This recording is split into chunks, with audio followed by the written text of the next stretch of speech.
everybody. I'm Dr. Moon. I'm the Practicum and Internship Coordinator at the University of Louisiana in Monroe.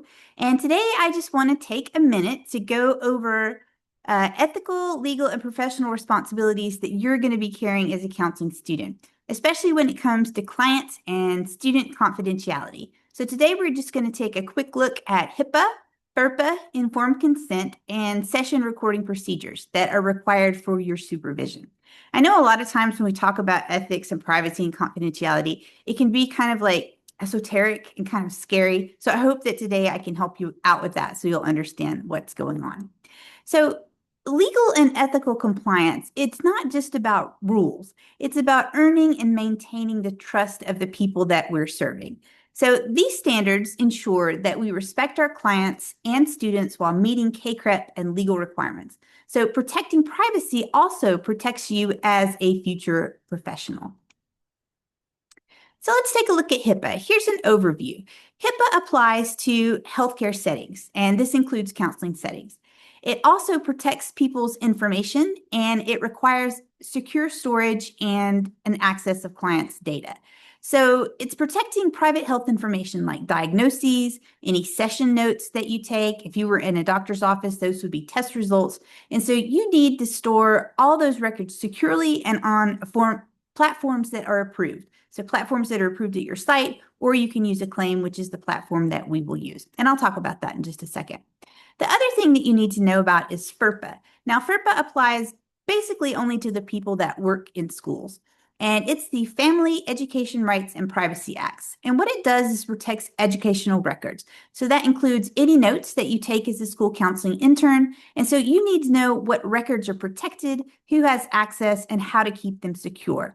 So different school districts will have different programs that they use to store student information. So you'll want to talk with your site supervisor and find how that works and where you can put your notes, or maybe you don't want to put your notes in there, you want to keep those private. So let's compare the two. So HIPAA, that's going to be in your healthcare setting. So that's all our clinical mental health students. FERPA is going to be in our K through 12 schools with our school counseling students. We're looking at access rights. So the client or the legal guardian, they have access to your records and notes. Also in FERPA, the student or the parent has access to be able to look at those things. So HIPAA is going to cover any records, any telehealth, anything like that that you're working with. And then FERPA is going to look at a student's transcripts or if you have counseling notes about their behavior or other things that you have worked with them in. So your responsibilities as a counseling student. So you're held to the same confidentiality expectations as a licensed counselor. So don't ever share client details casually. Don't record stuff on your phone or on a personal drive. So you need to find out if your site system is okay to use with your site, and I'll tell you about that in a minute. And if you are unsure, be sure that you always ask a question. So that first week, when you meet with your site supervisor, make sure that you go over all of the policies for records, for recording, and confidentiality at that site. You want to understand who has access to what. So I was kind of talking a minute ago about FERPA. Sometimes school districts will have these record-keeping programs that allow people to keep academic data, discipline data, if they've seen the principal or have talked to administrator about that. And sometimes there's a spot in there for school counseling notes. I never put my school counseling notes in there because that means that anyone that has access to this system can go and look at your counseling notes. So we'll talk about how we keep them safe in internship and practicum for school counseling. But I just wanted you to be aware that sometimes you will keep your counseling notes in a different place in schools just to make sure that you're looking at confidentiality. Oh, so you're going to sit down with them that first week. You're going to talk about how do you securely store your recordings, what type of informed consent that the site uses, because sometimes sites have different procedures on informed consent. So you're going to want to ask them, what's the procedure for my site? And this is protecting you, and it's also protecting the client. So what are the basics of informed consent? Informed consent isn't just a one-time conversation. It is something that ensures clients or the students understand what's happening with their information, how it's going to be used, and that they have the right to stop you at any time. So if you're recording and they're just like, I'm not comfortable with this, they have the right to do that. And you always have to disclose to them that you are currently under supervision, that another counselor is watching over you. So, recording sessions. KCRIP requires that you bring session recordings to supervision to look at. We need to watch you doing your skills. I know a lot of times you will have sessions and you will think this was the worst session in the world. And that's okay, because as we go along, we learn. We're not perfect counselors as we go into our setting and start to work with clients. We're not. We're very, very rough. As you bring these in and you're watching these and talking with your university supervisor and your site supervisor about it, you can say, I messed up here. I should have said this. Or I did a great reflection here. I should always try to do more of those kind of things. So don't be nervous about recordings, because they are what they are, but they help you become a better counselor. And that's the absolute most important thing. I always tell people, like, if they're like, I don't want to record, that makes me nervous. Let's say that you had a child that needed to go in to see a counselor for some type of behavior related thing. Would you want them to see a counselor who had not been observed, who had not been recorded, who had not had lots and lots of people observe them?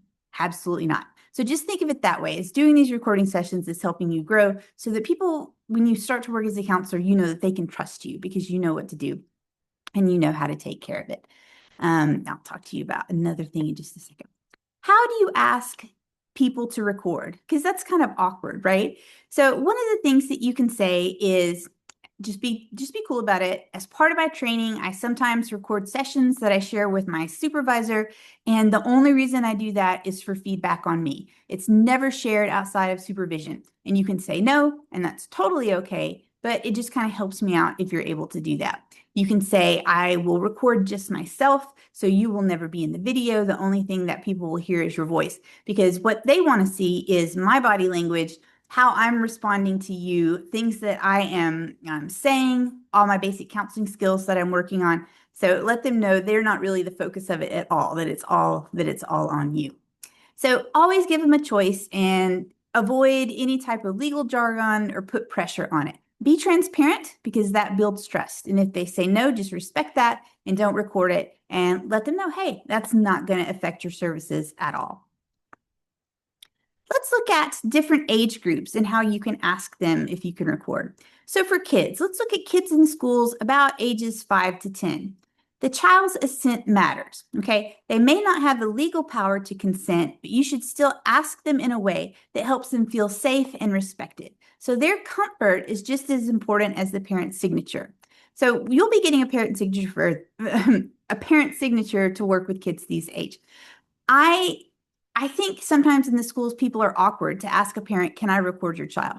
So this is what I do. I ask my site supervisor, I say, who is a kid who's really awesome and has great parents, and their parents are very supportive of the school? They always have a kid like this. So I call the parents and I say, hey, I am working on my master's degree. One of the things that I have to do is individual sessions with a student.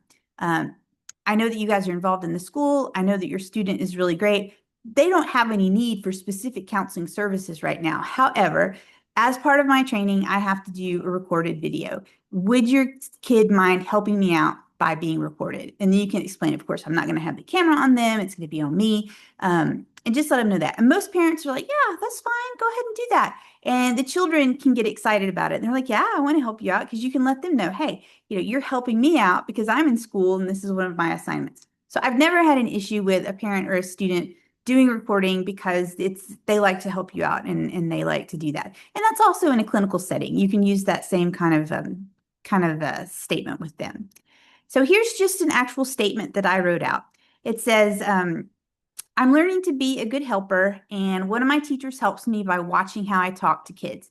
And I want to record this and show my teacher how I'm talking. Is that okay with you? And most kids are like, it's fine, let's do it. A lot of times they like it when you will let them look back at the recording. I think that's a lot of fun. So let's say that we are working with our middle school kids, our teens or tweens, ages 11 to 17. One of the things that adolescents really appreciate is being treated with treat them as that they are autonomous and they are very mature. So give them a voice in the process, even though, once again, they don't have that legal decision to sign the form that their parent guardian. So be very clear about how you're going to use it and how you're going to keep it private. So this is what I would say to a teenager. I'm learning to be a good helper, and one of my teachers helps me by watching how I talk to kids. I want to record my talk just so my teacher or my site supervisor can watch it. Is that okay with you? Do you mind? Sometimes they might not want you to record, and that's absolutely fine. Don't put pressure on them. Be like, hey, that's cool. If you don't want to, no problem. I get somebody else to do it later. Let's just you and I sit and talk about what's going on. And it may be that over time, as they get used to you, they'll be like, hey, I don't think I mind if you record me. That's going to be okay. How do we ask adults, people who are 18 plus? Adults, the main thing that they want is clarity about how their information is going to be handled. So be confident, be professional, and be ready to answer any follow-up questions, but don't try to oversell it. Just be clear and be honest. Again, I'm learning. It would really help me out if you would let us record this session, but hey, if that's not, that's cool. Or if we start recording and you start feeling comfortable about what we're talking about, let me know. I'll turn it off. It's absolutely fine. So here is a statement that I kind of wrote out. As part of my training, I record some sessions to review with my supervisor. It's confidential, it's securely stored. Would you be comfortable with that? That's how I would say it. Now, here at ULM, we use a program called Acclaim, and you will purchase that at the beginning of practicum and for your internships. Acclaim is HIPAA compliant. It is safe. It is our university tool that we use.